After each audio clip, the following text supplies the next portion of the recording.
The Detroit Lions will not win the NFC North, and I know it's week 1 into the season, but the Green Bay Packers absolutely dominated them on Sunday, 27-13. Now, this is not to say that the Lions are going to miss the playoffs. I still believe they'll make the playoffs, okay? But the Detroit Lions are in big trouble in terms of this NFC North to actually win this division. Watching the game on Sunday, a lot of the preseason concerns I had for this team arose, okay? I had concerns about the offensive line after losing Frank Ragnow, and the offensive line was bad. 4 sacks allowed to Jared Goff and no running lanes for Jahmyr Gibbs or David Montgomery. 22 carries for 46 yards for the Detroit Lions on Sunday. That is not going to cut it. PFF had their pass block grade as 20th in the league and their run block grade as 27th in the league. Now, it's 1 week into the season against a defense that was already really good and just added maybe the best defensive player in football in Micah Parsons. But still, even if this offensive line slides down to middle of the pack as opposed to the top 5 offensive line that it was last year, that's a bad sign for this team going forward. And by the way, Jared Goff's time to throw when Parsons was on the field, 2.8 seconds. When Parsons was off the field, it was 3.3 seconds. So again,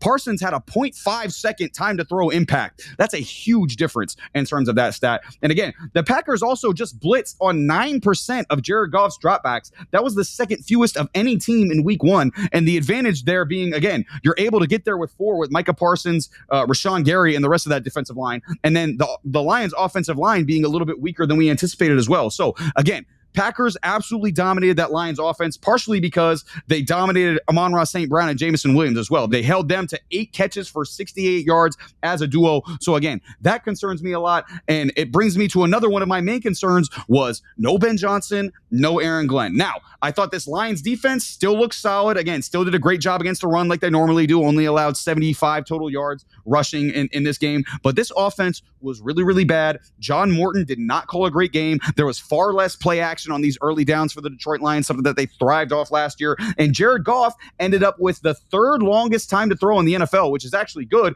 but the lowest target depth in the NFL, which means he had time to throw, but guys either weren't open down the field, so he was taking checkdowns, or this offense isn't built around Jared Goff yet and his skill set. So again, Morton and Goff looked way out of sync Sunday. I do not like that at all. And they were also awful in the red zone. 1 touchdown in 4 trips. That's 27th best in the NFL over the weekend. The last 3 years with Ben Johnson as offensive coordinator, they ranked 3rd in 2024. In 2023, they ranked 2nd, and they ranked 4th in 2022. So again, you go from one of the best offenses in the red zone the last 3 years to an offense that could not score on Sunday in the red zone. And then you look at the rest of this schedule for Detroit, there's really only 2 gimme wins on it. It's the Browns and the Giants, and even those games will be somewhat challenging because they have good defensive lines, and the Lions offensive line doesn't look as strong as it has in the past. So again, I am very concerned about the Detroit Lions, despite it just being week 1, and I'm not sure that they're going to compete for this NFC title, Joe. What do you think about the Detroit Lions and their NFC title, NFC North division hopes here coming up in 2025? I mean, we can just call it now. Jared Goff is a system quarterback. We've only ever seen him to perform under competent offensive coordinators. He's not a guy who's going to win for you. Like everyone's gonna look at it and say, oh, he had 79.5 or 79.5 completion percentage. Okay, down, Charlie. At 5.8 a clip, and most of it went to Jahmyr Gibbs, right? Like, let's be fair. Jahmyr Gibbs had the most receptions on this team. Sam Laporta had the most yards and had 4 less receptions. I think Jahmyr Gibbs had 3.1 yards per reception. Yeah, like 3 yards a catch. Right? Crazy. Everything was a check down for Jared Goff. He did not see anything downfield. Amon-Ra St. Brown had 4 receptions for 45 yards. That's not going to win you games. He's your leading receiver. You need to see him have 10 receptions. If you're not scheming him open, that's a problem. Which goes back to your point about Ben Johnson. We said, how was this team going to look without their coordinators? 100% the offense was Ben Johnson. If your quarterback's only got 5.8 yards per completion, and your running game produces 45 yards on 20 carries? For those mathematicians at home, I believe the Detroit Lions averaged 2.1 yards a tote. 22 for 46, 2.1. Okay? That isn't winning you shit, especially when you're supposed to have Sonic and Knuckles back there? Is that right? Mm-hmm. Not today. That wasn't what they were today.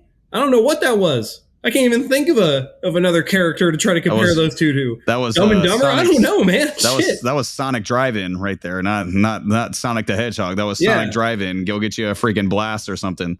Yeah, and something, man. I don't know, but this offense is hurting. I think the defense didn't do half bad.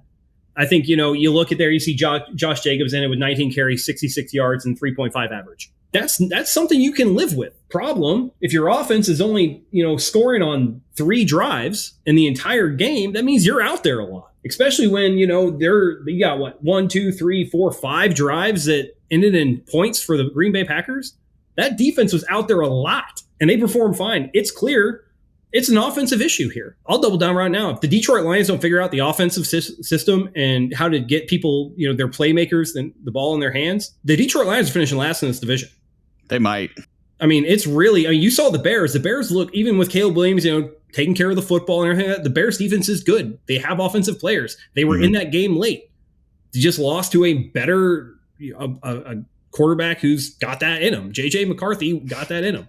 You just lost to the Green Bay Packers, who we know have a top 5 running back. Their quarterback in QBR was number 2 in the league. He only had to throw 22 times for them to be able to work this and win this game by 14. What happens when you get to a point where Jordan Love decides he's going to throw for 35 and drop 300 yards on your ass?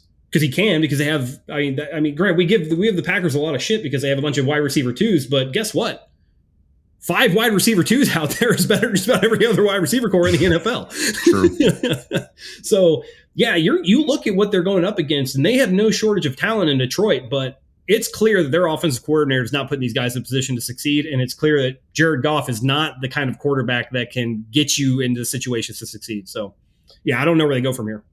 Yeah, it's gonna be really interesting where they go. And Sammy talked about it preseason if Dan Campbell's a coordinator merchant or not. We're gonna find out if Dan Campbell could really coach, because again, this team is just as talented as it was last year, and it's healthier. Like this defense, we saw them show up better on Sunday, like we both talked about. But again, it's gonna come down to if this offense can produce. And again, Joe, I'm looking at this schedule. They're home to the Bears next week, then they're at Ravens, then they're home to the Browns, but then it's Bengals, Chiefs, Bucks, Vikings, Commanders, Eagles, all in a row. Like none of those are gimme wins. Like all those teams could beat you and might be favored to beat you. The Lions better get on their horse really quick and start winning games, because if they get off to a bad start, it might be blouses in Detroit. And again, this pains me to say all this. I love the Lions. I wasn't initially going to pick them to go to the Super Bowl this year, but since Joe and Sammy want to pick all the teams that I want to pick, I picked them and picked them to go to the Super Bowl for the 3rd straight year. It's the 3rd straight year I picked the Lions to go to the Super Bowl. Again, I love this team. I love this culture. But again, if they don't turn this offense around, if this defense can't keep up, it's going to be a long, long year in Detroit.